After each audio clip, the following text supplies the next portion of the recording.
सौरभ शर्मा जी, सहारनपुर। राधे राधे महाराज जी, आपके चरणों में दंडवत प्रणाम।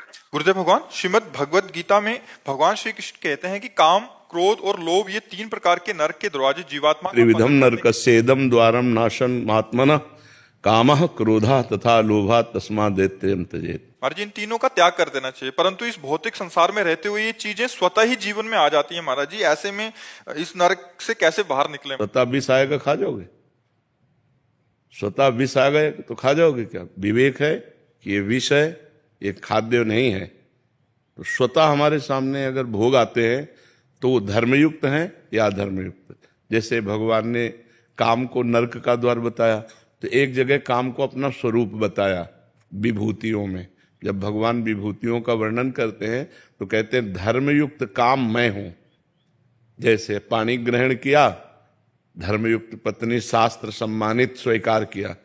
आज जो ये व्यभिचार प्रवृत्ति चल रही ना, ये नहीं, शास्त्र प्रमाणित कुल परंपरागत धर्मयुक्त पाणी ग्रहण वैदिक मंत्रों के द्वारा अग्नि को साक्षी करके जिसको स्वीकार किया संतानोत्पत्ति के लिए, उससे किया हुआ भोग वो भगवत स्वरूप है, वो पाप नहीं है, वो उसके लिए दोष नहीं है। ऐसे ही स्त्री के लिए अपने पति के साथ सहवास करना धर्म है और दूसरे पुरुषों को काम दृष्टि से देखना मात्र पाप है।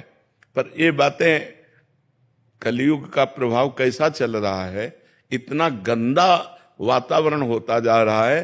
पवित्रता जहां छाई रहती है वहां आप संशय हो रहा है, वहां आप संशय हो रहा है।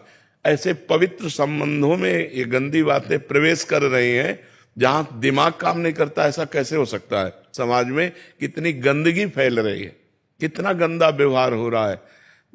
ये समझा ही नहीं जा रहा कि ये धर्म है। शरीर को पवित्र रखना धर्म है।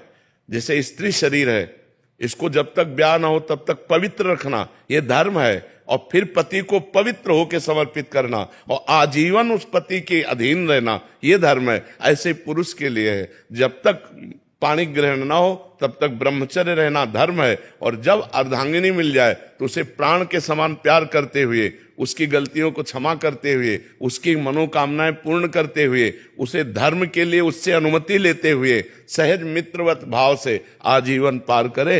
ये गृहस्थ धर्म हमारे सनातन धर्म का है। अब आज क्या हो रहा है? आज क्या हो रहा है? ये बहुत गंदी बातें हो रही हैं। आप सब नौजवान बच्चे संभलो, इससे तुम्हारा जीवन बड़ा संकटपूर्ण हो जाएगा।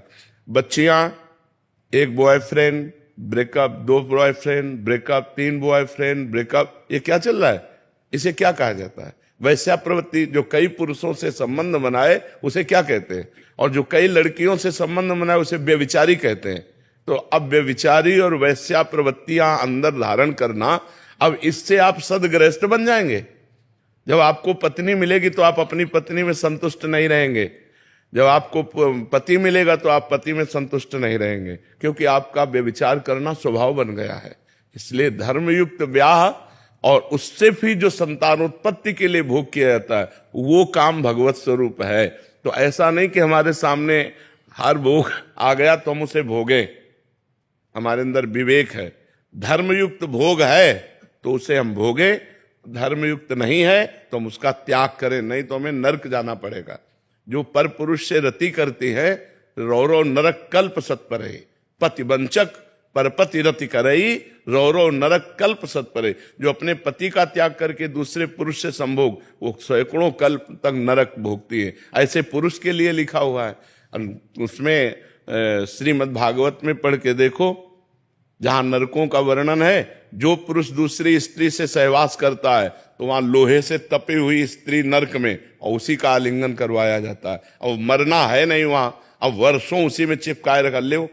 बहुत होश में, बहुत होश में। ऐसा नहीं है कि कर्मों का फल नहीं मिलता। बहुत, जब कर्म अपने स्वरूप में आ जाएगा तो बड़े बड़ों को दंड देता है, बड़े बड़े संत महात्माओं को भी दंड देता है, बख्शता नहीं है। बड़े बड़े संतों के जीवन में देखा गया। तो ये कर्म बहुत बलवान है, ये नष्ट नहीं होता, ये दंड दे के ही नष्ट होता है। इसलिए कर्म बहुत सावधानी पूर्वक करना चाहिए। तो भगवान ने 3 को नरक का द्वार बताया, कामः, क्रोधः तथा लोभा। तो क्रोध की स्वयं उत्पत्ति नहीं है, इसकी काम से उत्पत्ति है। कामा संजायते क्रोधा। काम जब हमारे वृत्ति उदय होती है, उसमें बाधा पड़ती है तो हमारे अंदर क्रोध आ जाता है। क्रोध स्वयं नहीं आता, क्रोध कामना में बाधा पड़ने पर आता है। जैसे कहते हैं कि आप हमसे नम्र व्यवहार करें, तो ये हमारी कामना है, और जब आप नम्र व्यवहार नहीं करेंगे तो क्रोध आ जाएगा, क्योंकि हमने कामना की। कामना अगर ना हो तो क्रोध की सत्ता ही नहीं है, तो कामना से ही क्रोध प्रकट हुआ। और जो लोभ है वो कामना से होता है।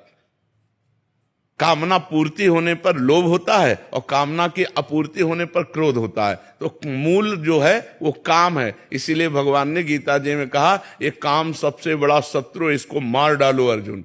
अर्थात निष्कामता जब तक नहीं आएगी तब तक शांति, आनंद, सदगति नहीं होने वाली। इसलिए भगवान का नाम जप करो, अच्छे आचरण करो, आए हुए समस्त भोगों को निर्णय करो विवेक के द्वारा कि धर्मयुक्त है कि अधर्म है। अब ये धर्म नहीं कि कोई आपके सामने आके कहे मुझे भोगो, तो नहीं, तो हमारे किस धर्म के डिपार्टमेंट में हो जो हम तुम्हें स्पर्श करें? नहीं, ये पाप है, मैं कभी नहीं करूंगा। ऐसी हिम्मत होनी चाहिए। पर ऐसे क्या, यहां तो जानबूझकर गलत आचरणों की तरफ कूद रहे हैं। बिना अध्यात्म के पशुवत जीवन होता है। इसलिए शास्त्र स्वाध्याय और संत संग, अध्यात्म जरूर जानना चाहिए। आज के नए बच्चे अध्यात्म को जानते नहीं, इसलिए अध्यात्म अनिवार्य है। हम सोच समझ कर कार्य करें। हमारा कर्म बड़ा प्रबल है, वो हमको दंड देगा, इसलिए कोई ऐसा कर्म ना करे, बहुत सावधान रहे। जैसा मन में ख्याल आते रहते हैं कुछ भी, तो क्या उनका भी पाप लगता है? वो नहीं, कलयुग का एक प्रश्न। अन्य युगों में तो लगता था कलिकर एक पुनीत प्रतापा, मानस पुण्य होए नहीं पापा।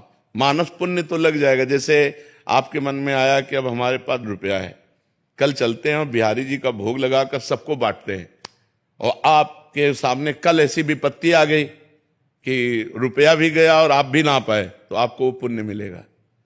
लेकिन हाँ, वो पुण्य मिलेगा, हाँ, भावना का। लेकिन आपने सोचा कि कल इनको मार देंगे, आप नहीं मारे, तो पाप नहीं लगेगा।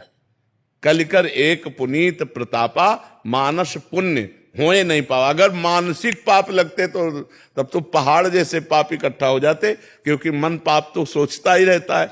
तो कलयुग में मानसिक पाप नहीं लगते हैं।